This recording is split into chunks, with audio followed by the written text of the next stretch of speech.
Hello, friends, and welcome to your midweek edition of the Kings of Anglia podcast. Welcome to December, unbelievably. Christmas just round the corner now. And welcome back to me, because for various reasons, I've not been on the pod for about 2 weeks now. Sorry, friends, I am back in situ. The boys, absolutely buzzing. I think that's what they said. Buzzing, wasn't it, boys? You were waving at me as well. I think you were waving earlier in the green room. Tremendous. But of course, to lift everything, I do have my three friends with me.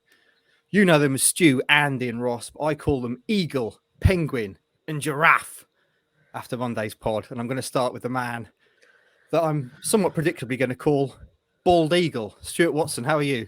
Yeah, that hadn't dawned on me until I saw that in the comments from one of the listeners. Yeah, very apt, isn't it? The Bald Eagle. I'll take that. I've got a theory, because a few weeks ago on that short-lived 10 questions with feature, we learned one of the things we didn't know about you was your nickname when you were a kid was Eagle Eye. Yeah. Was that anything to do with your fondness for eagles? No, completely separate from that. Excellent. Good chat. Moving on to the guy I like to call the Pretty Penguin. Sent me a picture of his eyelashes this week during training that we were in. Andy Hutch-Warren, how are you? That needs a little bit of context. I'm just going to leave it hanging. But I'm not. I can't really give the context actually because it would be unfair.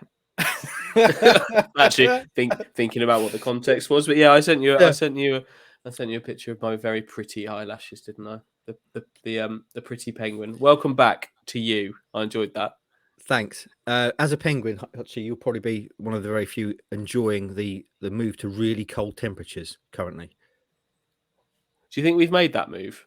Do you think that move's happened yet? Very much so. Went out for a dog walk this morning. Proper brass monkeys. Seeing your breath? Gloves. See your breath? Yeah, had to wear gloves, hat on, all that sort of business. Bit of frost on the old grass. Don't enjoy it, or grass, as you say down here. Grass. I said I'm going to go for a walk on the grass and then have a bath. I mean, that sounds like a great morning. To be fair. And finally, let's get to the man like the Suffolk giraffe, the bearded giraffe, Roscoe. How are you? I'm very well, thank you. Can't really add any more, to be honest. I'm still haunted by that image of that cushion, Rossi. Yeah. What do you do with that cushion? Does it just kind of just sit in the corner somewhere? Is it does Sasha hug it at night or? Yeah, when I'm not about, that's there for comfort. Oh yeah. Oh yeah. Almost got a spray of coffee there, Ross. I've just had a sip. Yeah, just there for comfort if I'm not there, so she can see my face just. That was a gift. That was a gift to her, was it, Ross? Had she annoyed you, or I mean? I thought it was cute. Cute Valentine. No, yeah, I think it was a Valentine's gift. I bet it was a Valentine's gift. Wow. Or no, anniversary and Valentine's come together because it's like the same sort of week. So yeah. You old romantic, you. Have you ever fed a giraffe, Ross? Yes, I have. Their tongues are mental, aren't they? They are. Yeah, I wish I was as tall as a giraffe, but it's not possible, is it? That'd be kind of freaky. It'd be awful, mate. Yeah. you would really struggle. Or a little bit more inches on me, maybe. Yeah. Oh yeah. You always have to go down that route, don't you? You'd never get any trousers, Ross. Shoes would be a nightmare if you were. Yeah. What are they, about 16 foot tall or something ridiculous? Yeah. Before we move on to the football, boys, this is a brief digression. What's the best animal we've all ever seen? Giraffe. That's the best one you've ever seen. Yeah, I love giraffes. Okay, Hutchie, you can't tell me the penguin's the best thing you've ever seen. Best thing I've ever seen. Did you see? You've been to Japan. Did you see anything crazy out there? Yeah, I actually saw him. To be fair, actually, Japan would two notable interactions with animals in Japan. One, if you look on Google Earth, I'm actually on this place on Google Earth and Google Maps. Yeah. There's this hot spring where some little monkeys live, and is that where they have a bath? Yeah. That was actually amazing going there. I saw one monkey tweak another monkey's nipple. He went up to him. Right, he walked up to him, he tweaked his nipple, and the noise that came out of that the tweaked monkey's mouth was unbelievable. And then they started like sprinting and chasing each other around the around the hot spring. That was amazing. And then there's an island near Hiroshima called Miyajima, where a lot of goats, very friendly goats, live, and there's one that bows at you, like kind of a Japanese bow. Respectful. He bows back. He's a good lad. That island is also home. It's probably the best thing I've seen non-animal related with my eyes. The world's biggest spatula. I think you've mentioned this before. Yeah. Oh, I probably will have done, mate. If we've had a chat, I've dropped the spatula in. How big is the spatula? Give us. Too big. Wouldn't fit in my house. Wow, that is a big spatula. You're making one hell of an omelette with that. I've missed this. I just like to say, as we talk about monkeys tweaking each other's nipples. Stewie, can you top that? No, absolutely not. All I've been thinking about is I can't think of the name of it now. What was the Paul Lambert spirit animal? Honey badger. The honey badger. That was a thing for a while, wasn't it? That just came to my mind while we were talking about weird exotic animals. Crazy ass aggressive animal. Don't corner a honey badger. You'll be in trouble. Just so I cross the I's and dot the T's. Or the other way around. Hummingbird, mental. I don't know if you've ever seen one of them in person. They're crazy. And also, I did this thing in Mauritius where we went walking with lions, which was, I assumed when they said we'd go walking with lions, it'd be like cubs, but they were not cubs. They were like kind of adolescents, so quite easily capable of ripping your face off. And yeah, all you had for protection was a stick. They said, if one comes for you, hit it with the stick. Which didn't seem like the best defense against an almost fully grown lion. Just hit it with a stick, mate. Yeah. If anything, that's going to antagonize it, surely. Anyway, boys, I enjoyed that little brief intro and chat about animals. I shall forever remember Andy's description of monkeys tweaking each other's nipples.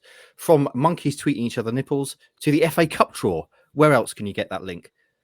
That was on Monday night, boys. It's probably the main thing that's happened since you all last spoke. And I'm going to start with you, Stu, because I was covering the draw. With 6 balls left, Man United and Everton were both still in there. And I thought, this is the time. It's going to happen. We're either going to get Man United or we're going to get Stewie. Finally, this is going to be the season we get Stewie going back to Everton. And we ended up with Rotherham at home. Your thoughts? Can I just interrupt, Stuart? Stuart going back to Everton makes it sound like he used to play for them. I'd like to clarify at this point. That has never happened. Please continue, Stu. To ruin it, didn't you? Shit, wasn't it? I wasn't allowing myself to dream, but when it got to the last, was it 4 balls? Yep. I was on the edge of my seat. I think it was 6. There was 6. It was 6. Yeah, so three ties left. And Ross's shout about Reading, I think he made a prediction of Reading in one of our chats. That was still hanging about. But yeah, it was a shame. A real shame. Then they both draw each other as well. Unbelievable. Hutchie, you've already guaranteed victory over Rotherham. I think they can win that game. I think they can definitely win that game. That's the kind of the saving grace of it for me. Is I think they can win it. I think they'd need to go very strong in it, and I think they'd need to have a really good day to win it. But I think they can. And then where's the Everton United game? That's at Old Trafford, isn't it? So Everton will need to go to Old Trafford and win, so that Stu can go back to his back to his former club. Well, Rotherham will probably. There's every chance Rotherham will play a weakened team, as a lot of Championship sides do. Their mind will be on just securing their Championship safety. So, and the fact it's at Portman Road, I think, gives Ipswich a real chance as well. So, yeah, it didn't quite capture the imagination, but yes, it's a winnable game, and if Ipswich can utilise the crowd and go reasonably strong, and you've got a better chance of getting that sort of big tie in round 4, maybe. We'll see. That's obviously where it's going to happen. Roscoe, you broke new ground on Monday by doing a live draw watch along, which was great fun. We're going to do some more live stuff video wise going forward. I was furiously kind of covering the draw, so I couldn't watch it all. But what was the experience like for you? I bet you were gassed, as they say, with those 6 balls left. And then we end up with Rotherham.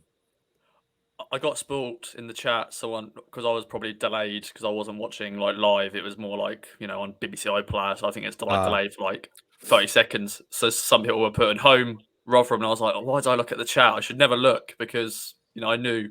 So deep down in my head, I'm like, oh, that's a bit rubbish, isn't it?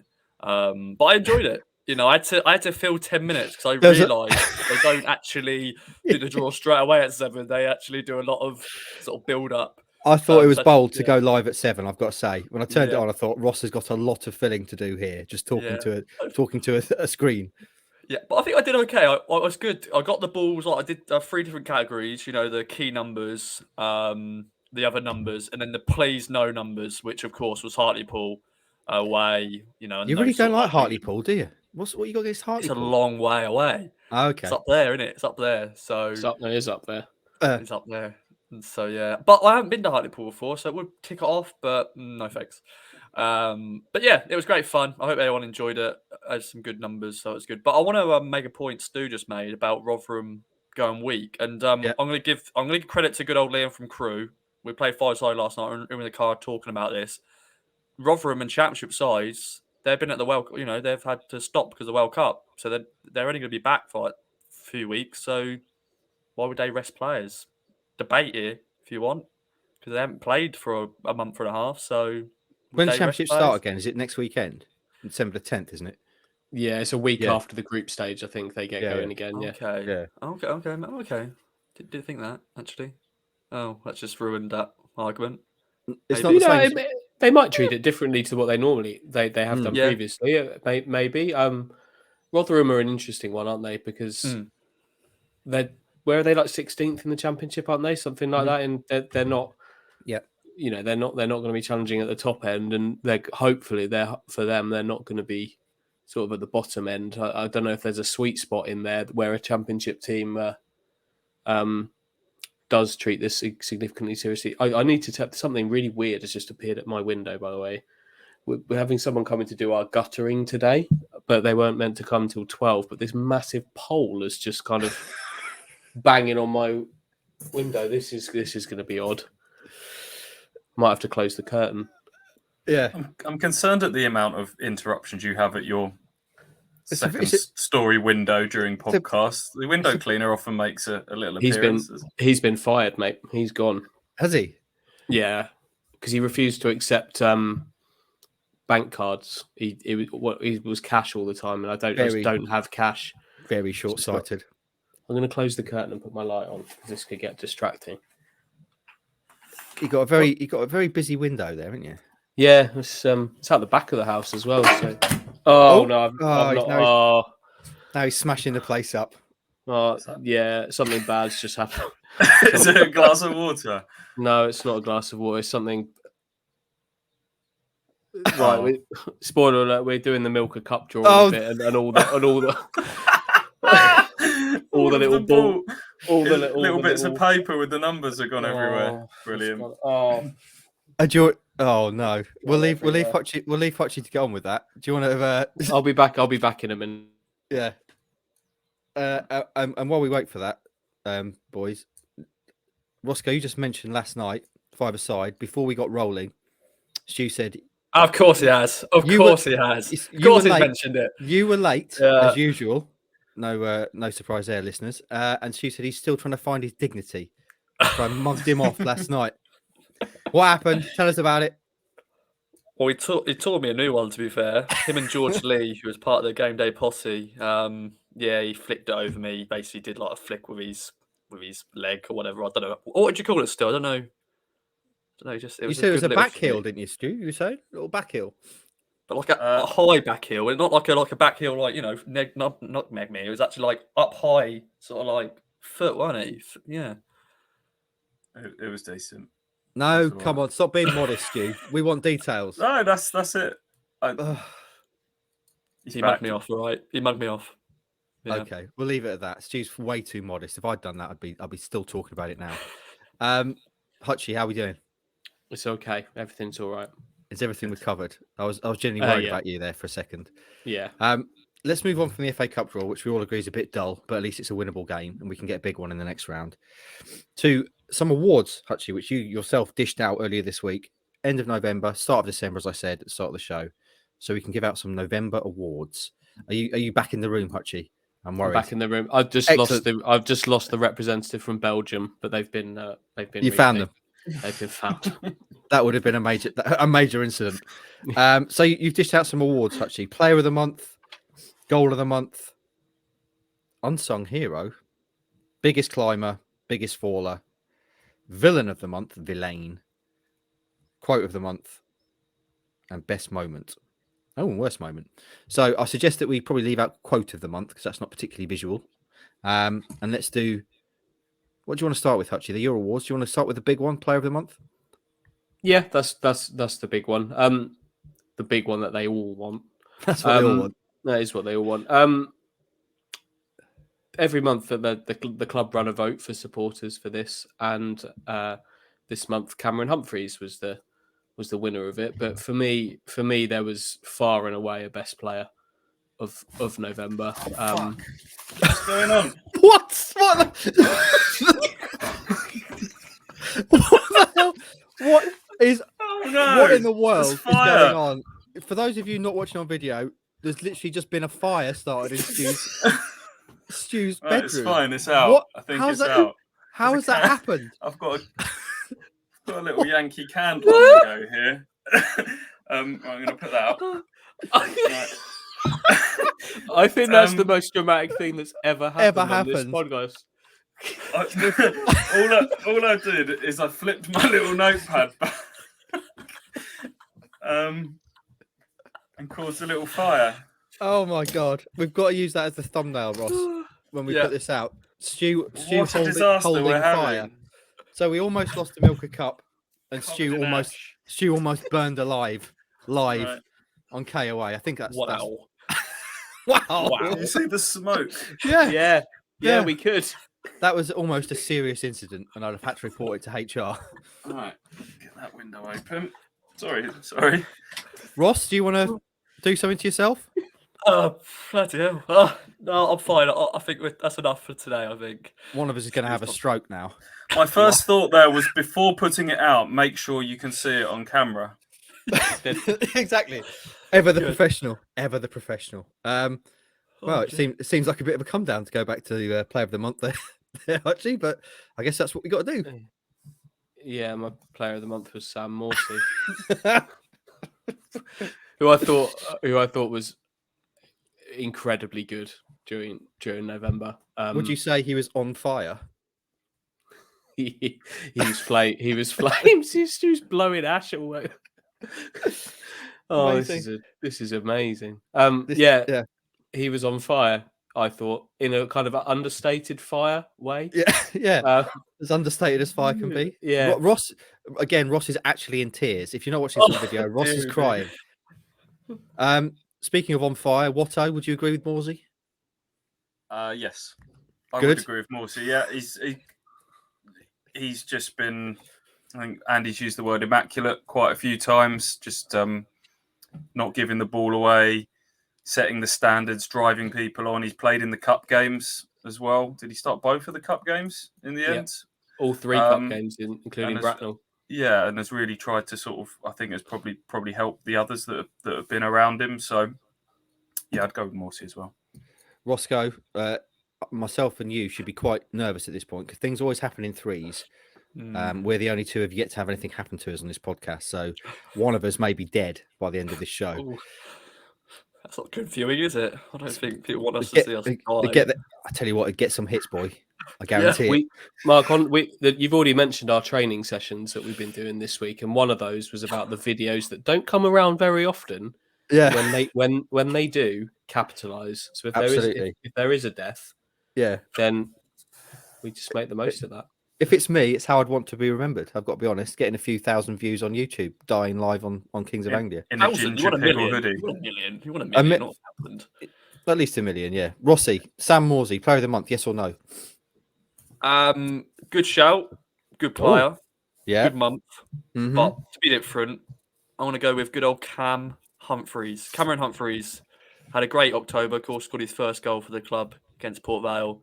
And I thought he's sort of steadily continued that progress in November. and had played some good games. And alongside Sam Morsey, he's been fantastic because with Lee Evans' injury, dominant ball as well. So big up Cameron Humphreys. 2 votes for Morsey, 1 vote for Humphreys. I'm exempt because I didn't see anything in November because I've been away. Goal of the month, Hutchie. Goal of the month, yeah. A few contenders for I wouldn't say it was a vintage goal of the month compared to some of them, but Connor Chaplin's 2 that he scored against Buxton were both great. Both had really good first touches, followed by a great shot. I thought Caden Jackson's finish in that one was really good. I liked Town's goal at Exeter when Ladapo scored, but Chaplin's second against Buxton gets my vote. I have seen that one. That was a tasty, wasn't it? Stuart, anything contrary to that? Of the 2 Chaplin goals against Buxton, I actually preferred the first because I just thought it was a vintage Chaplin goal in terms of the way he held his run, the touch, the finish. Possibly the Ladapo one at Exeter, just because it was the most important. If you give it a bit of context to that and the simplicity of it, we've seen Ipswich sort of try and score the same type of goal quite a lot, but sometimes you have to mix it up. And the simplicity of that, a straight ball into the box, a nice little headed knockdown. Quite like that goal as well. Superb. What was Rossi, the other anything? goal against Exeter? I can't remember. Harness from the corner. Oh, yeah. Ladapo's goal, that was a really good goal. I for it to win goal of the month for me, I'd have wanted at least Exeter to at least try and defend it. True. Which they did not. Rossi? Trying to be different again. And I always like back post goals. And Luke Wolfland's goal against Cheltenham. I know in the end we drew, so it didn't really matter. But I like to see a defender score. And it was great because he just became a father. Yeah. Nice celebration. I like the celebration. You have to be a good celebration to go with a goal. Of course, it was just a back post finish. But to be... What? Oh, God. So don't move. Don't do anything else. Yeah. But yeah, Luke Wolfland's goal against Cheltenham. That was just you closing your window, wasn't it, Stu? It wasn't Yes. someone throwing a brick at you or something. Unsung hero, Hutchman. Kane Vincent-Young, I gave this one to. Hero might be stretching it a little bit, but I just enjoyed watching him play over the course of the month, which we very rarely get to do. I think it's only 4 league starts under Kieran McKenna in a year. He played in all 5. I think I'm right to say he played all 5 games during the course of November, and he looked decent. So Yeah. he got that knock for me. Great to see him back. That nod, yeah. Roscoe, I'm going to come to you ahead of Stu. Unsung hero. I think Andy's probably got the correct person there. And KVY's come in and done a good job. And then just the fans. There we go. Oh, Fans. that's the Mike Bacon answer. Yeah, he's not here, so he texted me and said that's what you got to do. But no, once again, like Exeter on a 12 o'clock kickoff on a Saturday on Sky, and we still sold out that away end, and they've sold out Pompey already. I know it's this month, but credit to them, and just credit to everyone who just goes week in week out. So big up them as always. Lovely, but also a bit pathetic, Ross. Stewie? I'm going to go with Cameron Burgess, just Nice. by virtue of the fact that he has made a ridiculously swift recovery from those multiple face fractures. He's got a skull and jawbone dotted with screws at the moment. So for him to come back so quick is impressive, but also for him to kind of pick up where he left off as well. I think he's looked pretty solid, and I think he's kind of got himself back in that league lineup. So I'll go with Cameron Burgess. I think you should carry on wearing that mask, don't you? Even after it's all healed, could make it a bit of a trademark, be a bit of a Zorro. Like Jamie Vardy when he knackered his wrist and he had that great season. He just carried on wearing it, didn't he? Make it a thing. Get it in different colours to match the kits. That's what I'm saying. Biggest climber, Hutchie. Before I talk about the biggest club, can you hear the man hoovering my gutter at this moment? I can hear. Yeah, there was a faint buzz. At a right moment, I might move to another room, but we'll carry on for now. You tell me. you tell me if I need to do that. Biggest climber. This is where I gave Cameron Humphreys his award because this is the month where he went from being a youngster to a first teamer for me. The Port Vale game was obviously right at the end of October, first league start there, but he became a true bona fide first team player during November. I think Sam Morsey has helped him massively. He has had some good games in there, but I think playing all of them with Morsey was massive for him. But he's made that leap now, and I don't think he'll go backwards. He will. There will certainly be times where we're talking about Lee Evans coming back into this team, but Cameron Humphreys forevermore will be an Ipswich Town first team option, serious first team option rather than a youngster from this point forward. Can we just give me the award for surprise package now with Humphreys? That was my pick at the start of the season. Can I win that? You better not say that I can't have it now, because when I picked it, that was fine. Yes. I'm not giving any awards until the end of the season. Okay. Stewie, biggest climber. Anyone else other than Cameron Humphreys? Oh, what is that? Is that the Hoover? Yeah. Possibly, yeah. They're literally hoovering the gutter above my head an hour and a half before they were supposed to be here. So unbelievable. Do you need me to move? You could just mute yourself. I'll happily do that, but at some point I will need to talk. I'm just worried about you going downstairs, given the shape of the show so far. Yeah. We've tempted fate with things coming in threes. Just stay where you are. We can deal with it. Okay. Sorry, go on. I was going to say, hopefully the goal will come through the roof in the background. Just a pair of legs just dangle down in front of you at some point. That would be good. My room stinks, by the way. Clip that up as well for the end of so end much of the, smoke. end of the show. Don't use that out of context, please. Just smells of smoke. Ross has gone. Yeah. Biggest climber, the answer has to be Humphreys. But yeah, for reasons already outlined, Kane Vincent Young, we forget. I think this is the first time that he's had sort of back-to-back games of this nature for probably a couple of years now. So you could put him in this category if you wanted. Roscoe, you've already given Humphreys an award, Player of the Month. Is he going to double up here? That is the obvious answer, but Gassana had me. Made his return, scored a goal. There you go. Not a bad shout, you know. Not a bad shout at all. Absolutely. Maybe early doors to say that, but that's sort of... He's played 2 games now, and he came off against Exeter. Yeah. And scored his first goal, and he's, good old Gas. I like it, Ross. I like the way you're being contrary. Hutchie, let's do a couple more. So, biggest faller. I ultimately gave this to Dominic Ball because he sadly is just fallen out of the picture due to injury. George Edmondson was a consideration, but I think he won it last month. I won it. I don't know if back to back picking up this award is possible. But Dominic Ball sadly is just going to fall out of the picture for the season now, at a time where the stage was kind of set for him to take a central role in the season, because with Evans' injury, but sadly for him, injury is struck, and that chance is gone, and sadly the chance to hopefully play a part in a promotion has gone as well. We'll have to wait till next season for Dominic Ball. Yeah, sad, isn't it? Football is a cruel mistress. Stewie, biggest faller, anyone else you can think of? For the same obvious reasons, Greg Lee, Panucci Kamara, 2 players that were probably looking at November, while other people were a little bit underwhelmed by a month that included 3 cup games against Bracknell, Buxton, and Portsmouth. They were thinking this is our chance to get back up to speed, and unfortunately both have had setbacks, which is a real shame for them at a time where Ipswich were needing to sort of boost their numbers rather than see them reduced. Harness as well, obviously, big setback for him, just as he scores and gets an assist against Exeter and looked like he was getting his form back up to sort of the early season heights. For him to suffer that setback was a real disappointment as well. Roscoe, you surely are going to say Greg Lee, aren't you?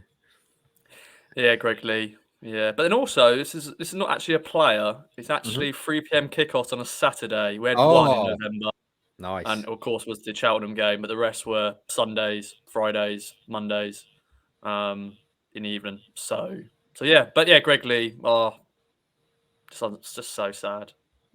You are the unsung hero of this particular chat so far, Ross.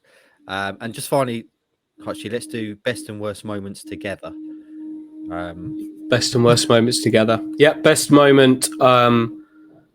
Best moment was I enjoyed everything around the Bracknell game. The walk, I think probably the walk down the track to get to the ground, and then everyone going in the Bracknell dressing room afterwards. That was great. And just the realization for a worst moment, the realization in that Cheltenham game that the goal just wasn't going to come, because I think there was a moment where we probably all realized that wasn't going to happen. So yeah, best and worst moment. Stu, you've already provided, I think, probably the best moment of KOA 2022 today by almost setting yourself alight. How about for Town, best and worst moments? Yeah, the whole sort of occasion around the Bracknell game was fun, as we discussed afterwards. Not sure we want that again, but it was nice to feel part of kind of FA Cup folklore on that occasion. The general feeling of comfort towards the end of the Exeter game for Ipswich to be so. That was a game that we thought, well, Exeter, they can play a bit, and that they could be dark horses this season. And Ipswich just went there and dominated from start to finish. And I just felt we keep talking about this kind of odd sensation of feeling really comfortable watching Ipswich when they get into those positions. So, yeah, in amongst all the cup stuff, that Exeter game was a big one, and for Ipswich to win it so comfortably was a nice moment. Worst moment?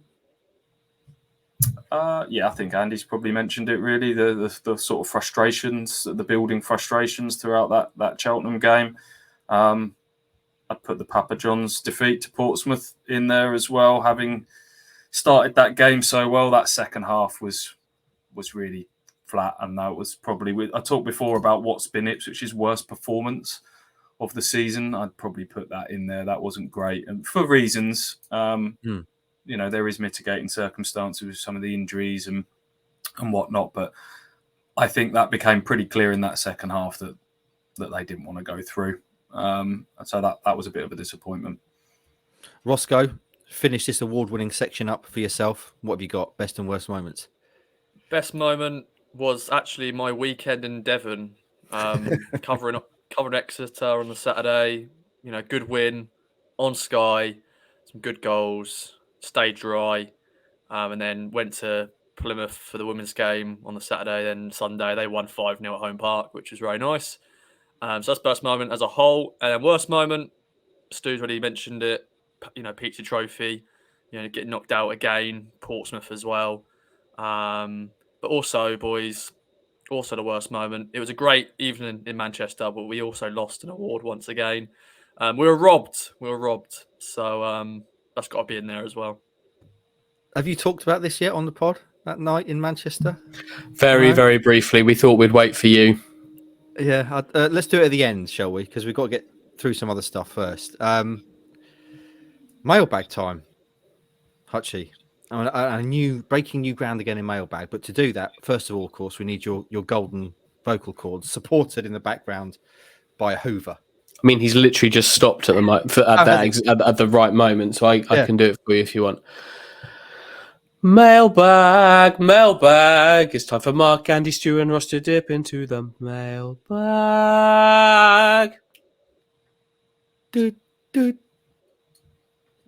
Was I a bit early there, Stu? I think I took your thunder there, Stu. Sorry. It's fine. He says it's fine. I'm not sure it is. Right then, we're doing something new now on the mailbag, friends. No longer do we just want to read out your tweets on air.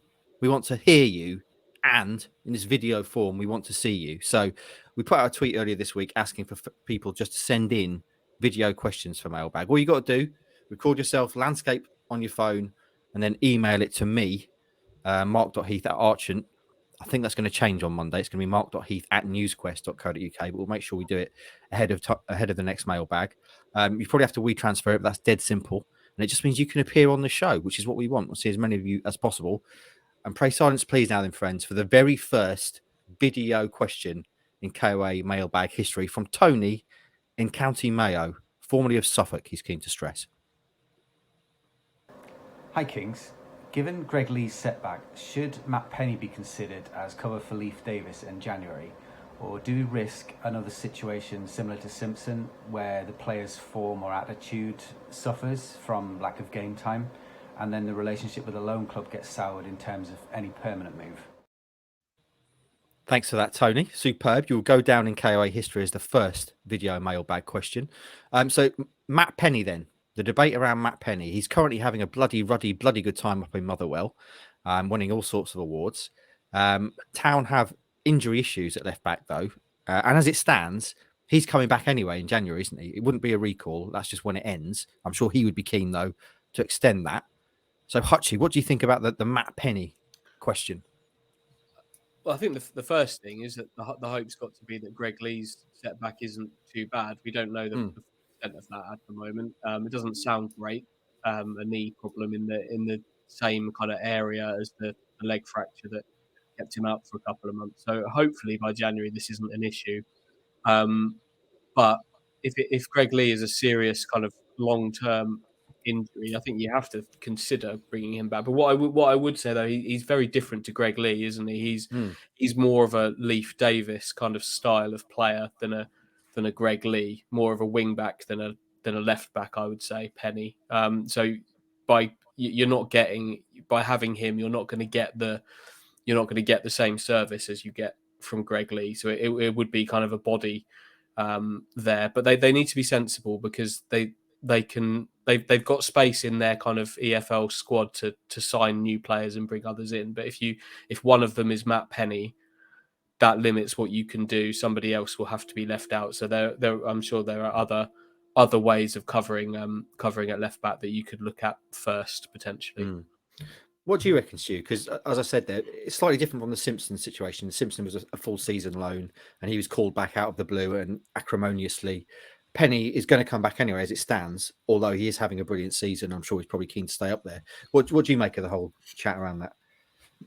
Yeah, he'll be out of contract in the summer. So it's a little bit different. I don't think Ipswich will be too worried about sort of retaining any kind of value in him. They can take that 12 months option and try and squeeze a little bit of value out of him, but they didn't pay anything for him. And it feels to me like it's probably heading towards him leaving for nothing at the end of this contract. So it's purely whether you want to bring him back for a bit of cover to help you out. And a lot of that will be dependent on Greg Lee.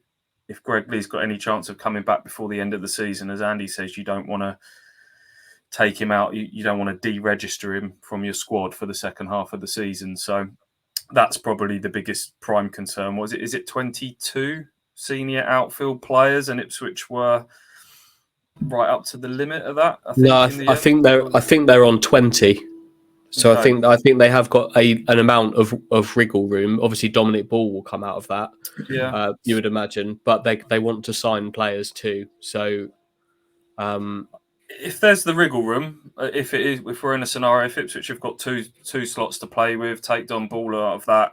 For me, it would be a no-brainer. If there's any concerns about Greg Lee, just make sure you've got the bodies, because I do have this nagging concern about Leif Davis. Touching wood as I say that. But he is such an integral part of this team. And I think we forget that this is his first proper season of week in, week out men's football. He was sort of in and out at Leeds. He wasn't same at Bournemouth last season during a loan spell. And the sight of him sort of limping off, holding his hamstring at Exeter really worried me. He sat out the Portsmouth game. He played the first half at the weekend. But a position of real strength, that left side earlier in the season with Davis and Lee sort of tag teaming. Suddenly there's a lot of expectation and pressure on Leif Davis to keep churning out the games now. I think this might be a bit of a minority. Well, I think it is a minority view, but I thought Matt Penny was okay. Nothing flash. He's not Leif Davis. I don't think he's Greg Lee either, but he was fine. It's not some disaster case that's been bombed out to Scotland. I think they upgraded significantly on him, but he's fine. He's a good player, solid player, and he's a good crosser of the ball, and he's good going forwards, isn't he? And I think this system with the way Ipswich play, the sort of the left winger tucked in, gives Davis the sort of space to attack.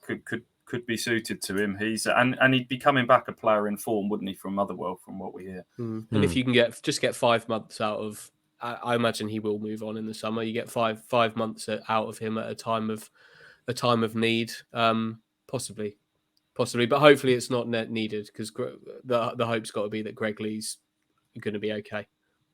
Nice one, thanks, Tony. You got any thoughts on that, Rossi? He's been doing all right, hasn't he, in Motherwell? I think when I spoke to Motherwell guy for Loan Watch, they want him. They want him permanently. Right. They like him. So the guy actually asked me, like, "How's your left back? Is he all right?" And I went, "He's decent. We did spend $1 million on him." But yeah, Matt Penny, he's a decent enough player, but he's probably not the right player we need in that position. But we shall see. Excellent. Well, thanks very much, Tony, for being the first ever video mailbag question. I do also enjoy the way you addressed it as Kings. If that could be taken forward, that'd be great. Next up, we have our man in Warsaw, formerly of Amsterdam, Peter. Hi, guys. Thanks for everything you do to keep us in touch, especially those of us stuck overseas and missing home. Now, on that subject, I wanted to ask you, when I come back to Suffolk, on the rare occasion that I do, I love to get up onto the coast, somewhere up near Aldeburgh. And I wondered if I could ask you, each of you, what's your favourite part of Suffolk? So where's the place that you'd highly recommend us all to go when you're back in our lovely county? All right, all the best. Have a great Christmas if I don't communicate with you before. Cheers, guys. Favourite place in Suffolk? Excellent question there, Peter. Your money is in the post. A little bump up for Christmas there. Roscoe, I'm going to start with you. We'll go counterclockwise to what we just did. Where's your favourite place in Suffolk? Many places. Lovely place, Suffolk. Not because I'm from here. No bias there. Do you know what? I like Waldringham Field. Where? Waldringham Field. Have I said that wrong? Did you say Waldringham Field? Yeah, I think so. That's not right, is it? Waldringham Field. Okay. Field. Why do you like that? I go to the Maybush there. They've got there's a restaurant called the Maybush, and yeah, nice food, nice scenery, not too far away from where I live. That's the one on the estuary, isn't it? The Maybush. Yes, we went there once as We did. a group, but yeah, I've been there a few more times since then, and yeah, it's very nice. Hutchie cycled there. Stewie, where's your favourite place in Suffolk? I think I put this one onto you a little while back. We go for a nice walk around Helmingham Hall, which is just up from Otley in the middle of Suffolk. Park up by the church there. You can walk around the back of Helmingham Hall. It's got all the deer roaming around there. Nice monument that you can walk to, take a little picnic. It's good. Can I just say that's one of the best things you've ever told me, Stu, that walk, because it is a proper little secret thing. You very rarely see anyone else on that walk. So it's like your kind of own little private little wander around Helmingham Hall, which is beautiful. You do at Christmas. Have you been to the light? Have you been to the lights? I've not. They do look great. They do some very nice Christmas lights. At Helmingham Hall, I'd recommend them. So we've got the Maybush, Waldingfield. We've got the secret walk around Helmingham Hall. Hutchie, I know you'll have a good one for this.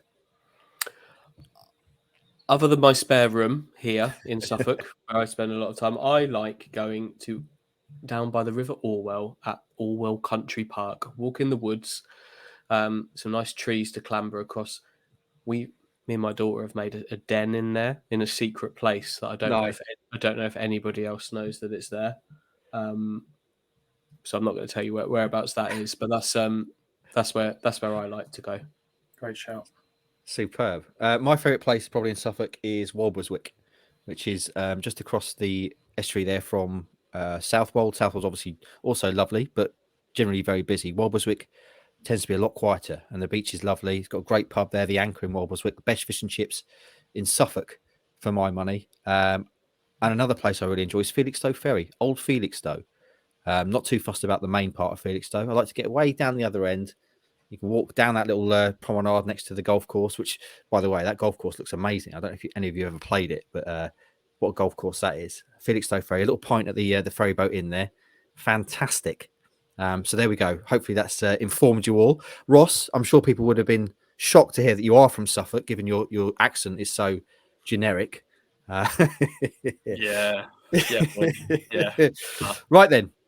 Superb. That's excellent. Thank you very much for the first ever video mailbag questions, Tom and Peter. We'll now move on to more conventional mailbag fare.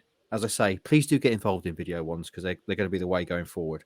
I'm going to start, friends, with the sweet Welsh prince. Friend of the show, Harvey Davis, wants to know, you've all been offered the opportunity to go into the Big Brother house. Firstly, who's demanding the biggest appearance fee? He says, surely Bacon. And who's going the furthest in the show? I can see the general public falling in love with good old Roscoe. I think that's the answer. I've got to be honest. I think Bacon would want the most money because he would probably be I say we'd probably all be quite reluctant, but he would be the most reluctant to go in. And Roscoe, I think you would probably be a nailed-on winner because you're so endearing and charming. In a similar way to the lad Owen on I'm a Celebrity's just been. Similar physique, obviously, as well, between yourself and Owen. Yeah, of course, yeah. Yeah, and I can imagine you'd be moaning about food and that kind of thing most of the time. So I'd say you're going to win, Ross. What are you saying? Do I get like money? Do I win money? Like, what do you I think do? you do. I think you get about £5 now, don't you, for winning Big Brother. Something like that. Yeah. It's all right. Is it still? No. Is Big Brother still on? I don't know. It's coming back. Yeah. Again? Yeah, again. Yeah. Not another one. Yeah. Yeah. Any other thoughts on that, boys? Ross is clearly going to win, isn't he? If he's going Yeah. on. Absolutely. Somebody will take him under their wing in there. Yeah. And it'll be your chance to shine. I don't think there's ever been a clearer winner of anything, now I think about it, than Ross on Big Brother. You'd be taken direct to the nation's hearts, or the 100 people who still watch it. Maybe they could conduct use the diary room to conduct a driving theory test. Oh yes, like in yes. the diary room. Yeah. Oh, that would lend itself to so much TV gold. Ross driving a little car around the garden, practicing. Fantastic. Right then, let's move on. Stewie, I'm coming to you now. Charlie wants to know. Charlie's a buff old boy in his avatar picture. Got the gun show on, Stew. I'm not sure he's quite up to your standard, but we'll see. Charlie wants to know which 3 players that we could realistically sign would you get in the January transfer window?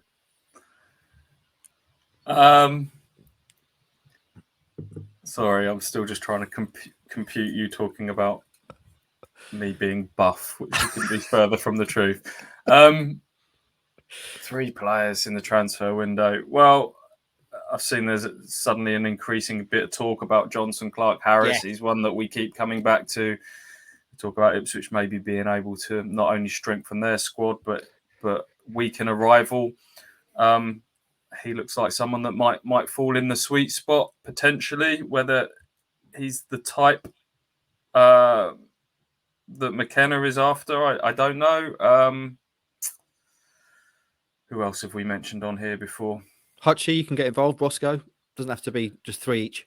With Clark Harris, I think we've been speaking about him going back to May, haven't we? About somebody that we would want Ipswich to maybe have a look at. I think they could have gone for him in the summer if they'd wanted to, but they didn't. Whether they've changed their tack now, we'll see. A player I've always liked in League One, and I think could fit into what Ipswich do here a little bit, is Cameron Brannigan at Oxford. I've always really liked him. He can play sort of attacking as a 10, can play a bit deeper in midfield, and given the injuries and issues there, he can score goals from range. Creative, someone like him would be somebody that I'd be thinking about. See him on Boxing Day, of course, in Suffolk. Morgan Whittaker's another one whose name's come up when you're talking about, again, going and getting someone who's doing it now at the top end of the division. He's looked really impressive for Plymouth. That sort of number 10 slot, I think, is where Ipswich are a little bit short at the moment. The top end of the pitch could really help them out. He's obviously on loan from Swansea. I don't know what his contract situation is there, but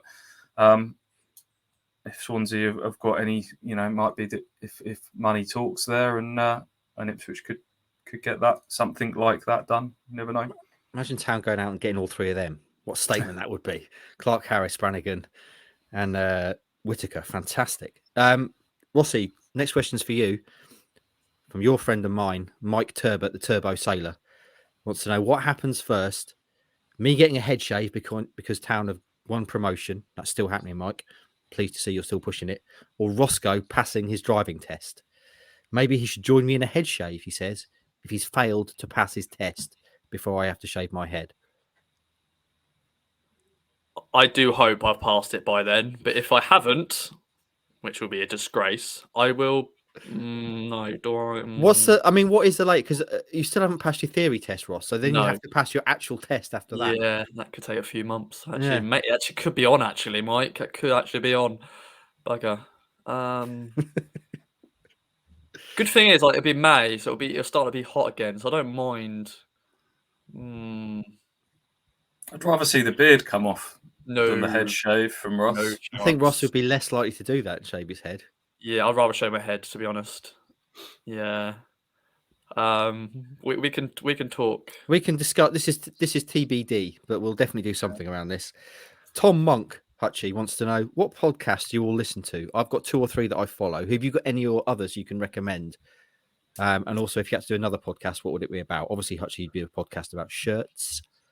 Yeah, maybe. I listen to. I'd say I listen to. I subscribe to far too many podcasts. I've added too many. I've listened to a good basketball one called No Dunks. I listened to a couple of NFL ones. Stuart, very formal. Stu and I listened to Chatterbix and My New Football Club. We had David from both of those on recently. I listened to a Formula 1 one. Wow. How do you find the time? I don't. That's the thing. I don't. I used to. There's 2 or 3 of them that I used to listen to all the time, but they do too many. Like they all kind of do 4 of them a week now, and I subscribe to too many. If there's one you could recommend, what would it be? Chatterbix.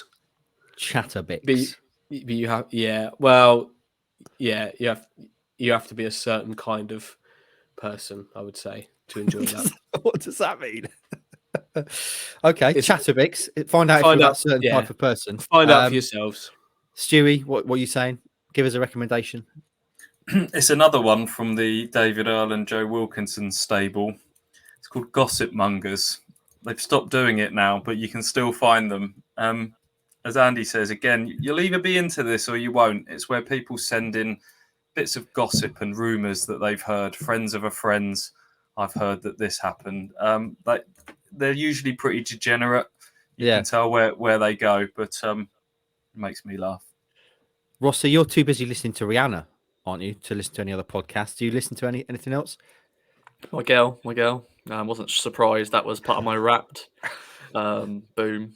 I'd love to get you and Rihanna together. That'd be true. I'd love to know what she makes of your accent. She could do Big Brother. Yes. Congrats on your baby, by the way, Rihanna. Congrats on your baby. If you're listening. Shout out. Yeah. Shout out. I like Under the Cosh, which is a bit controversial for us because they beat us to that award. But I like, that they have some good, random guests. Like they always bring on random footballers. Like even if I don't know who they are, it's just interesting to hear stories about, lads, pubs, and all that. And also, I love the series Always Sunny in Philadelphia, and they've started doing a podcast.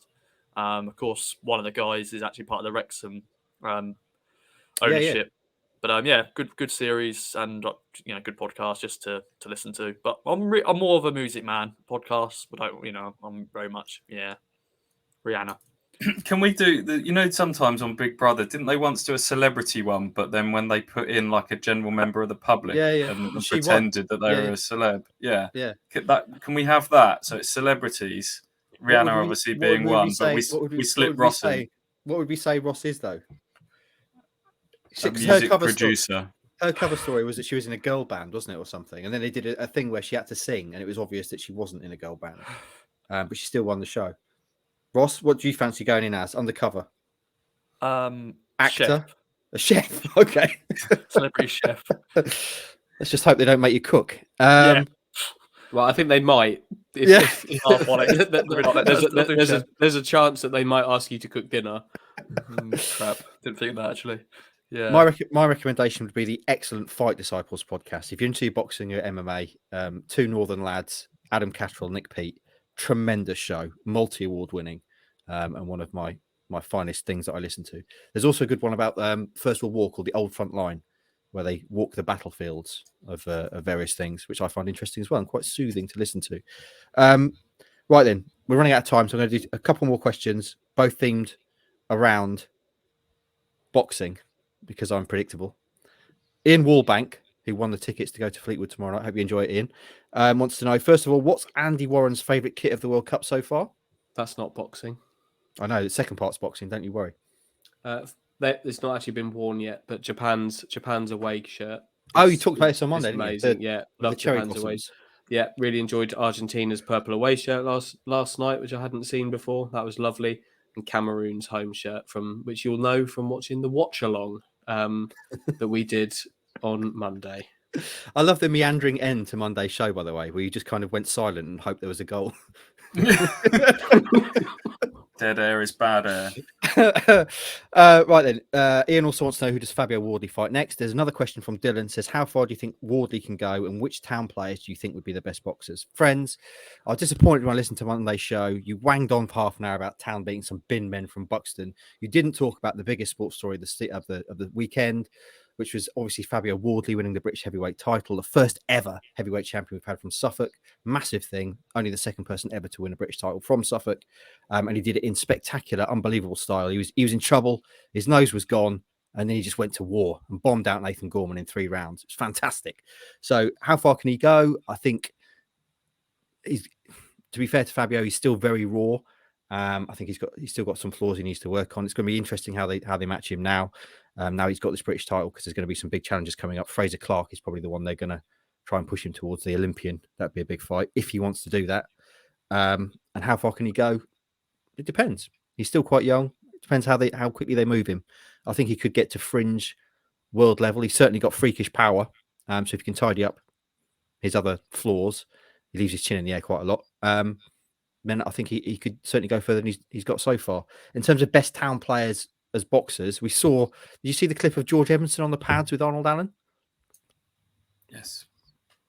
Yeah, I was surprised by George. Decent technique for a complete novice. And Arnold said he had decent power in his left hand as well. So I'd say Big George. Either that or someone like, and we always say this, Connor Chaplin, because he's well put together. He's quite powerful. I'd imagine in a boxing ring he'd be pretty decent. Or Christian Walton, who's got those long limbs. Although by the sound of it, I'm not sure. Although to be fair, keepers are mostly mad, aren't they? So he'd probably be up for getting into a boxing ring. Connor Chaplin will know his way around a boxing ring famously, because of course Paul Cook used to take Portsmouth to boxing gyms that was pre-season for Portsmouth, wasn't it? Boxings, and Connor was there at that point. So he's boxed, boy. I love the way, by the way, when I'm talking about Fabio Wardley, anything that's not football, you kind of just look at me blankly. Don't give me anything back. No. It's your time to shine. This is your forte, your passion. So we just step back and let the expert do the talking on that one. I would just like to say, on Fabio Wardley, it's an extraordinary story, genuinely extraordinary. So he turned pro, didn't have any amateur background at all. He basically had 4 white collar fights, which is something any of us could do.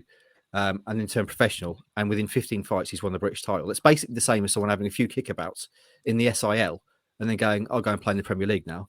Why did that happen then? Why? Why didn't he then have some amateur fights? I've seen white collar boxing. Yes, that's because messy. he just didn't go the amateur route. He was. I think he'd started boxing really late, and just did. I think he got into white collar just for shits and gigs. Turned out he had this kind of freakish ability to knock people out, which he does. He's got ridiculous power and movement, and he's just one of these kind of freak athletes that slots into a sport and does incredibly well at it.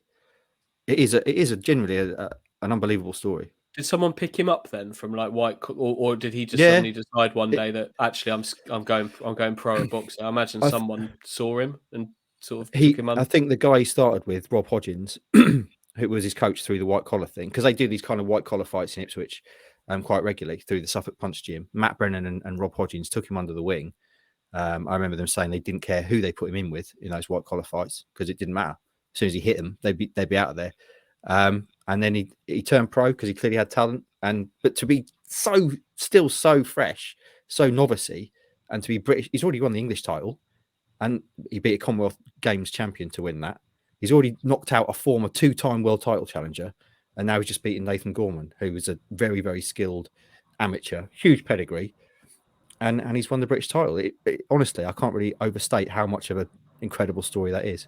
Anyway, I'm getting carried away talking about boxing there, boys. Let's bring mailbag to an end, and let's move on to something even more exciting. There's a World Cup going on at the moment, but I've got to be honest, I'm not really into it. I've not watched a single second of it. It doesn't appeal to me at all. Nonsense. You have, because you was texting about I watched the England game. I watched the England game, and I wish I hadn't, because it was shocking. It was so dull. So we, of course, here at Kings of Anglia, have a cup it is okay to like, with no human rights issues involved. And that, my friends, is the Milka Cup. The superior cup in every way. Yeah. I mean, it's not without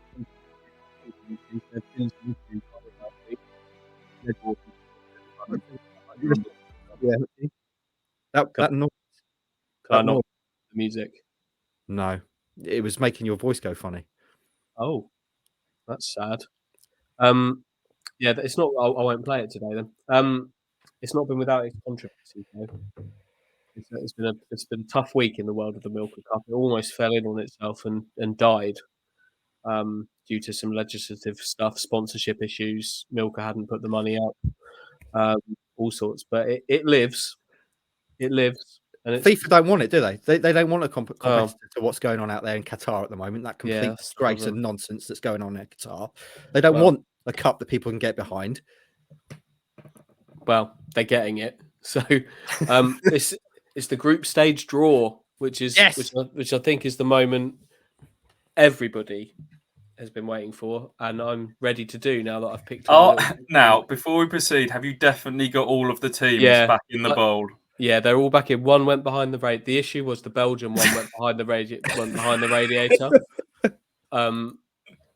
But I got it out. I could have just written a new one, but I didn't. I've got the original one out from behind the radiator. So, all of the teams are back, and we've got 8 groups to draw. So, and what ball number are Ipswich Town? What are we looking? Have we got numbers? No, it's not numbers. It's a UEFA draw. It's a UEFA competition. So there's names on cards. It's not ball numbers, but they're in pot 1, which is the pot of the top 8 seeds from the top 8 UEFA coefficient rankings. Proper.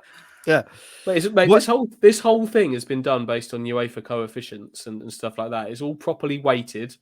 The teams have been sourced in a fair way. Each team of each country has kind of put forward their own representative of this. Some has come from kind of fringe cups. Yeah. Rotherham were ineligible from England because they also won promotion. Yeah. So having won the Papa John, if you win promotion and win the Papa Johns, you're not eligible. Sutton turned it down, and from there the FA have then just opened it up to bidders, and Ipswich have got themselves in there. But some have come from similar competitions, like Spain has got a similar competition. Others have come from teams that competed in promotion playoffs and didn't make it. Others have come from reaching certain stages as a certain ranked club in their national competition cups. So it's all on a level here. And is there anything else you need to know before we? I want to know what ball Vikingor are. My boys Vikingor. Okay, so your boys Vikingor, who have come through 2 qualifying rounds to make it to this point, they've been pre-drawn. The teams that have competed in the by me manually done. It's all fair and above board, but they've been pre-drawn. The teams that have already competed in the qualifying rounds into groups A to H. So each group already has 2 teams in it, and we've got group 2 and group 1 teams to draw into these groups. So any more questions before how are we going to the pre-drawn groups? We're going to share those. Everyone can see the team they're backing. This will all get I'll share this all afterwards. Okay, I'll need the afternoon off. Yeah, that's fine, mate. This is absolutely worth your time. Stu, you do the press conference this afternoon. She's got more important stuff. But yeah, and as we go along and draw teams into each group, I'll tell you who was pre-drawn into there, if that's okay. So should we crack on? Let's do it. From this official Brooklyn Nets woolly hat, which is what's been provided. So Group A, pre-drawn into that, are St. Patrick's Athletic of the Republic of Ireland and Rijeka of Croatia. Right. And they will be joined by the boys from the back of the radiator. Racing White Daring de Molenbeek 47 of What the hell? Belgium. What kind of name is that? That's Racing unbelievable. White Daring de Molenbeek 47 of I'm Belgium. learning through this competition as well. They are in Group A, and I'm going to just write on their little bit of paper. This is how UEFA normally do it. A. Group A. Come on, Group- the radiator boys. Yeah, That's their nickname, yeah. that's their nickname. Group B is, you'll all know by now, Buduknost of Ah, yeah. Montenegro. Yeah. And they're joined in there by Levski Sofia of Bulgaria. Tough group. Drawn into Group B is FK Vojvodina, Serbia. Your pronunciation of these is bob on, Hutchie, I've got to say. That's what you think. Yeah. I'm just confident. Someone in Serbia listening going, yeah. he's murdered that. We should Exactly. get Ross to do this, really. Group C is Spartak Trnava of Slovenia, Mm-hmm. Tre Fiori, San Marino, the Minnows, Stewie's boys. and they are joined by Floridsdorfer Oh, of Austria. Florensdorfer. Floridsdorfer of Austria. On to Group D. This is absolute nonsense. What? This is I'm loving it. I'm learning through this. it's a this geography draw. lesson. Group Absolutely. D, we've got a well-known side, B36 Torshavn of the Faroe Islands and Kayserispor of Turkey. Hmm. They are joined by, Go on. Be the Blues. Come on. they're not in this pot, mate. They're Oh, no Blues. Sandnes Ulf. where are they from? Norway. Norway. Wow. Sandnes of Norway. It was the Tre Fiori boys you were backing, wasn't it, Stu? San Marino. I can't remember. I think they began with a P and were from Estonia. Oh, they're out, mate. Are Oh, they gone? All right, I'll take on the San Marino boys then. Ross, you've still got to declare an interest in this. That was Paida Linnaskond. I think they were knocked out, sadly. Going into Group E, which is FK Hagelman of Lithuania. They're drawn by Hammarby of Hammarby. Sweden. Nice. Quite a good team to be ranked at that level, but that's how it's worked out. Ooh, bit of needle here. Hivdovra, IF, Denmark. In with Sweden. Hivdovra. I really am impressed with your pronunciation of these. I think I teams. butchered that one, to be fair. Group F, which is KUPS of Finland and Rakov Czestochowa of Poland. Mm. Group F, FK Labirec, Czech Republic. FK Labalech. We really have Mr. Trick by Yep. not getting Ross to do this draw. Maybe we should do the next one. You can do the next one if you want. Sure. Okay. Group G, which is USV Eschen Muren of Liechtenstein and Hapoel Haifa of Israel. They're playing Zorha Luhansk, Ukraine. Oh, the people's champions. They're the ones that a lot of people will be backing, I'd imagine. They're Group G. So joining, and this is Group H. This is Vikingur Yeah. are in Group H, and they are with Zira FK of Azerbaijan, which is the travel agent's choice group No problem. so far. No problem for the Vikinger boys. Come on. Who's losing to us? FC Lugano, Switzerland. Stick your chocolate where the sun don't shine. You're in trouble, Lugano. That's a lovely Viking little or- group for travel. Vikinger are coming. They'll take you down. Okay. I like this. You're like the Graham Norton doing a little whimsical Yeah. sort of commentary over the top of Eurovision. I like it. I'd like to take it Okay. back to Terry Wogan and just drink while he's doing it. Well, that concludes of pot 2.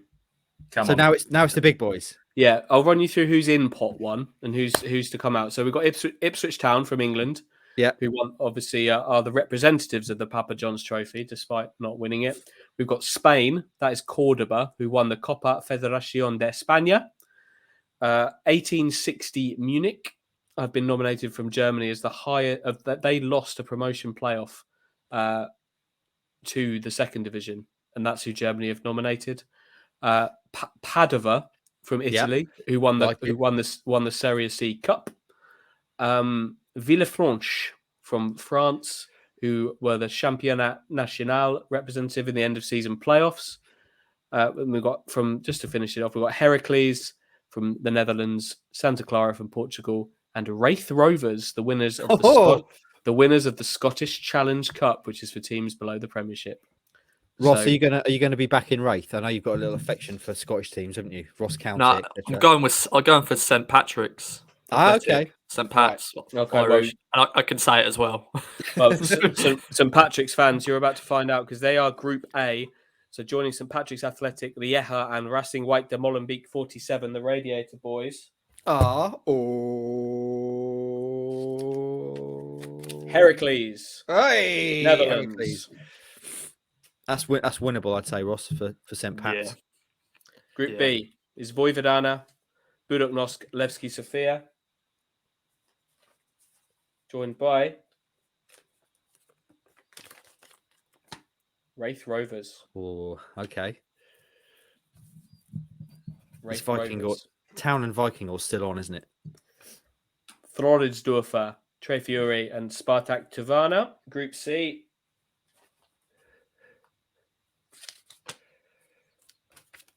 Padova, Italy. I like Padova. I can feel the tension here. You've probably got a Padova shirt, have you actually? I haven't actually. If they win the Get cup, one. I will. Get one. Group D, which is Sadnez, B36 Torshavn, and Kairaspor. Cordoba, Spain. Is it just straight? Is it another group now then, Hutchie? They all play each other once and then the winners. Is it just the winners who progress? That's still to be worked out by UEFA. There's some moving parts here, which is why the draw has been delayed. So in Group E, we've got FK Hagelman, Hammarby, Hidrovra, and Santa Clara. Nice. Portugal. That's Group E complete. Do Group not, F. whatever you do, knock any of this off the table in front of you, Hutchie. Yeah. Well, at least it's recorded for posterity. That's true. That's true. We've got Jablonec, Rakov, Czestochowa, KUPS, and It's Town. Wow. Czech Republic, Poland, and Finland on the travel list for Ipswich Town. That's a real Get shame. that through expenses, won't we, to go and cover these fictional matches? Yeah. That's fine. Fictional. They're not fictional, Stu. Wow. Pipe down. Group G, Zorha Luhansk, USV Eschenmouden, Hapoel Haifa, 1860 München, Nice. Germany. Which is it a final one now? It's Viking already. Yeah, which leaves the FC Lugano, Viking and Zira to play Villefranche. Ah, no problem. That's a good draw. France. That's as good a draw as it could have got for your boys. No problem at all. Don't you worry about that. That concludes the draw. Ties will be played when we get round to it, based on factors. So, Yeah. just going to carefully place this on the floor. Is that a good draw for Town, Hutchie? I think it's winnable. I think it's So winnable it's- group for Town. It's a winnable group. Obviously, you don't know. You don't know until European football. the games are played. Yeah, it's a lottery, and anything can happen. it could. So but- just for posterity, Viking are obviously my side. Who have you got, Stu? Can I back the Radiator Boys, please? Yeah, the Yes, you Belgian can. Radiator Boys, as Yeah. we call them. And Roscoe, you're going with St. Pat's because it's one of the only ones you can pronounce. Same group as Stu's as well. So Bit of needle there. Whoa. Let me tell you. Whoa. I Bring it feel on. with this, like Ashton has that favourite phrase, building an airplane in flight. It's a bit like the Milka Cup, you say there. it's a little bit like the Milka Cup. Yeah. Yeah. We're not sure about the access and egress of it It's just yet. it's a kind of way of saying making it up as they go along. And that's the beauty of it. He's recovered there. You know how nobody had any idea when the Papa John's Trophy was going to be drawn. Yeah. This is like it's just like an ambush tournament. When it happens, it happens. Right, and that's that like you say, and like Paul Lambert said, that's the beauty. Do we know where the final's being played? Yeah. Yeah. Yes. Bursaspor in Is that Turkey. The Crocodile Stadium. It's being played in Turkey, Stu. Nice. Yeah, I'll show you a picture of it. I think I've got a picture of it on here. Oh no, it's been deleted. from Ridiculous. the. Someone's tidied that up. Yeah, it's been tidied up. Oh Sadly. well. So there So I we can't go. show you a picture. We want to know who you're getting behind. We'll share all the draws, and our goal really is to get one of the teams involved to tweet about it. That's our goal. I'm obviously going for Viking, but let's see if we can get someone to be tweeting about this Milka Cup competition, the antidote to the nonsense that's the World Cup. Right then, friends, there's one more thing left to talk about on this somewhat epic pod today. We've covered a lot of ground.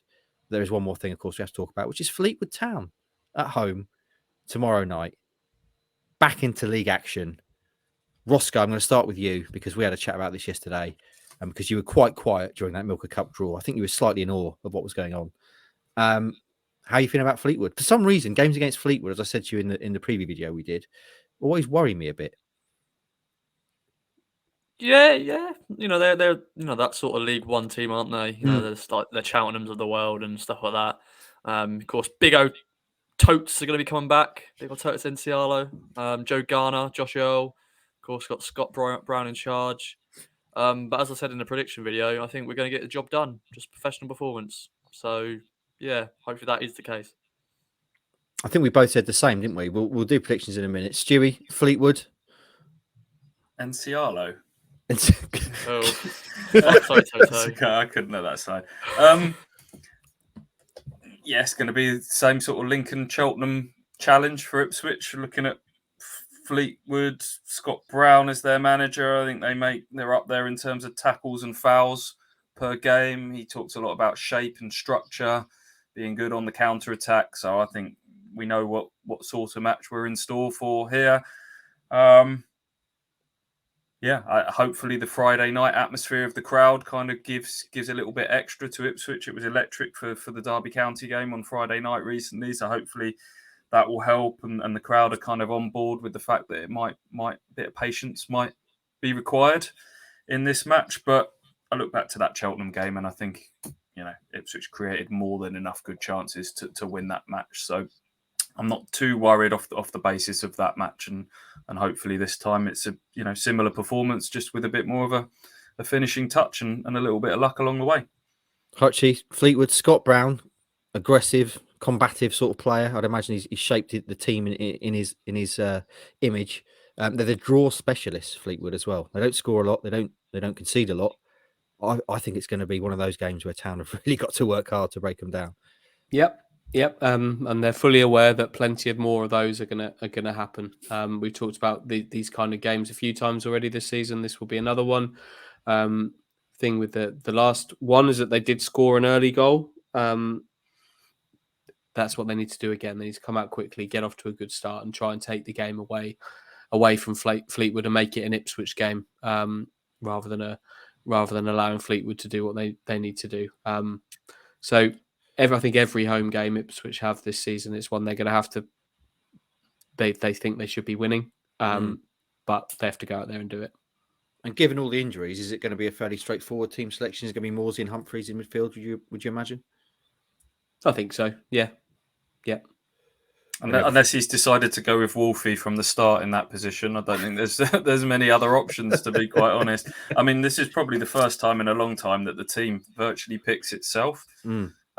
Just by virtue of the number of injuries, really. I think it will be a Burgess Wolfenden centre half pairing, because Edmondson, as Andy says, has had a little bit of a wobble this month. Keogh, I don't think, really strengthened his chances, so it will be that those two at the back, Davis left back, Danassian if he's okay at right back again, Morsey Humphreys, Ladapo, who, let's not forget, has scored 5 in his last 5. As long as he's sort of got over that little calf strain, I think he's probably just been rested as a precaution. He'll be back in up front. Chaplin's a guaranteed starter. Burns is a guaranteed starter.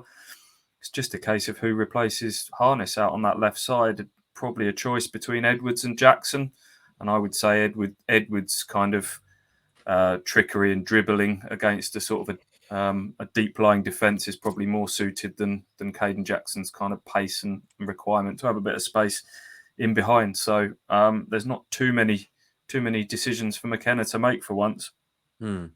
Prediction time then, Ross. We didn't know it at the time, but we both had exactly the same prediction on the December look ahead that we did. Go and watch that now on the KOA YouTube channel. We both said 2-0, did we not? We did 2-0 win, clean sheet, job done, 3 points in the bag. Happy days. Nice. Stewie, what are you saying? 2-1. 2-1. Hutchie? Ha ha ha. I'll go with you and Ross. I'll with the 2-0. What are we doing with the MPP? Has that died for a while, or what's going on? Spent all that money on rescuing the Milka Cup. We'll come back to that. We'll come back to MPP. So we're all saying win anyway. Hopefully we're correct. Obviously the boys will all be there. Follow it with us if you can. If you're not going to be there, if you are, obviously enjoy the game, and we'll bring you loads of reaction and stuff after that. Friends, we've come to the end of somewhat of an epic podcast today. We've covered a lot of ground. We've drawn the next stage of the Milka Cup. Anything else to talk about? On £1 million picks, what odds would you give me on Toto Enciala conceding a penalty in this game of football? 5-1. 5-1. Okay. Yeah. That might intrigue me if I was the man in charge of the. Go on. Fund. How much would you like to be released from the fund? You can have that if you want. We've got loads to play with, haven't we? Well, a fair amount of it has been sunk into the Milka. 50k? Will you give me 50k? Yeah, I'll give you 50k. Yeah. Done. 50k, 5-1. Toto, big totes concedes a penalty. Let's see what happens. Friends, I did say we'd talk about it, so let's finish the show talking about it. Our little trip to Manchester will forever go down in KOA folklore. Obviously, we lost, and it was outrageous. Very, very undeserved that we didn't at least get in the top 3. Disappointed with that. The hotel itself had a water leak, so none of the toilets worked, which was a smell that I won't soon forget, shall we say, coming from about 2 floors down from where the awards were being held. It also meant there was no ice, so all the beer on our table was lukewarm, which is a crime, and it was Heineken as well, which is also a crime. And then we had a particularly aggressive game of table football, which is a new invention where you basically sit down, you're entombed in a bit of glass, and you play football sitting down, and you have to kind of get it in a goal underneath the other person's rear end. That got quite aggressive and a bit shouty. Ross kept undoing his shirt to show his hirsute chest, and then we lost Ross and Stu to the night, to Manchester. Manchester had them. Me and Hutchie were wandering around looking for somewhere to get something to eat at about 1 a.m, getting rained on. All the McDonald's were closed in Manchester. We ended up in a spa, which had its own security guard. And then the following morning, I went to knock the boys up, as it were. Stu was already down at breakfast, looking incredibly sprightly. I went to knock on Ross's door to find it was open. The door was actually open. So I could have just walked in. And Ross answered the door looking somewhat sheepish, and confessed that he hadn't got in until gone 4 a.m. and wasn't feeling in the best of conditions. So yeah, boys, it was a good night though, wasn't it? Yeah, Very good. Yeah, it was fun. Yeah, what happened sort of beyond the point where we kind of broke off, and I took young Ross under my wing for the night. That will forever be, yeah. We'll leave that. We'll leave that open to interpretation, but it was a night. It was quite messy. Be like that famous Blackpool night with you and Goodrum all those years ago, which again is filed in the classified to be released in 50 years file. So yeah, it was a good night. Thanks to everyone who listened to the show and voted for us to get there, because it was tremendous. I got a selfie with Dean Windass. That was good. Yeah, it was just a good night. So thanks for helping us get there. And next year, surely, friends, will be the year we lift that trophy. Under the Kosh one, Hard Truth second, Some Whole Podcast third, which is, I've got to say, we should have at least been third. Don't forget you got a selfie with Rocket from Soccer AM I did as well. Me and Roscoe got a selfie with Rocket. Rossi was giving it the doubles, obviously, as soon as he's doing any sort of picture, he gets the fists out. So yeah, that's out there. That's out there as well. But overall, an excellent night. And now my dog's barking just to end the podcast. Fantastic. Friends, this has been somewhat of an epic podcast. Thanks for sticking with it. We've covered a lot of ground. We've done the FA Cup draw. We've done November Awards. We've done our first ever video mailbag questions. We've covered Fabio Wardley. We've covered the Milka Cup draw. go on that Viking or boys, and we've all said that we're going to win. And obviously, Stu almost incinerated himself live on air. I've forgotten about that. How could I not remember that? Friends, we'll be back next week after the Fleetwood game to break it all down. Have a great weekend, whatever you're doing. Enjoy the game if you're going, and we'll speak to you next time. But before we go, obviously, we have to remember to support our sponsors, Manscaped. Use the code KOA at manscaped.com for 20% off and free delivery. And also, of course, Ginger Pickle. We're all wearing Ginger Pickle hoodies because we're contractually obliged. If you like your pickle ginger, Google Ginger Pickle. They're the goats of digital marketing. Get involved with them. And now we are going to go, friends. A shambolic end to a shambolic show. We'll speak to you next time.